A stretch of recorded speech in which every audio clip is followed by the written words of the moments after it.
Bhattacharya, because, I'm glad that Ambassador raised the trade negotiations aspect, because those were suspended abruptly last year, just weeks before a very planned ministerial meeting.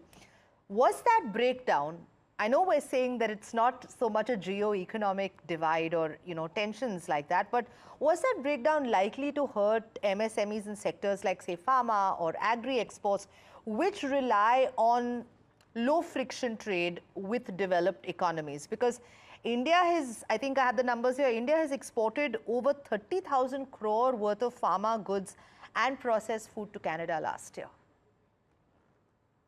Right, those are big numbers, but do keep in mind that Canada's GDP is roughly the half of India's GDP.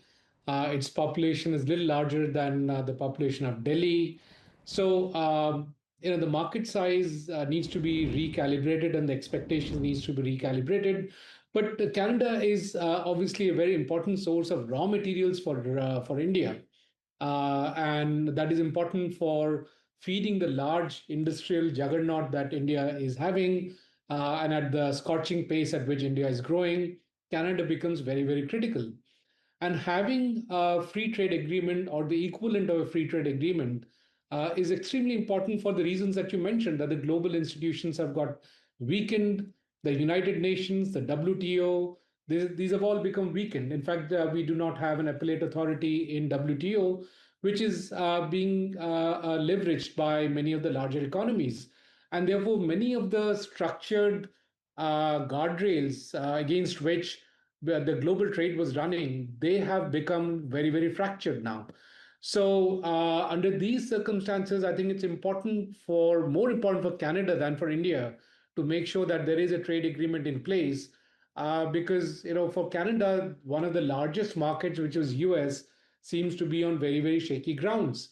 In fact, the trade with US is coming at the cost of their own sovereignty, as has been very clearly laid out by the president of US. And as with most nations, sovereignty is something which is something that a nation can't compromise with. And if they do not have trade with the US, which is one of the largest markets, then which other markets can they reach to? And obviously, India becomes that alternative market. Even with US not veering towards the way it has veered, and with the institutions being in place, India was still a very, very lucrative market for Canada. And hence, it was very strange why geopolitical issues were picked up, which were basically non-issues. I mean, if Canadian terrorists are threatening India, then that's an issue that Canada should solve. Instead of solving that issue, they let it turn into a geo-economical issue, Sure. Which is very, very strange. Also, there is a issue of trust now, because if as the ambassador mentioned, if the two embassies are restaffed, we are not really sure what the Canadian staff are going to do here, because they have been continuously interfering in Indian issues, which is also a threat to our sovereignty. So there are multiple, very real geopolitical issues that needs to be papered out. The economics always is pushing the two countries together. I think it's geopolitics which needs to be resolved before we can have the trade agreements back on the table. Absolutely. Kathleen, looking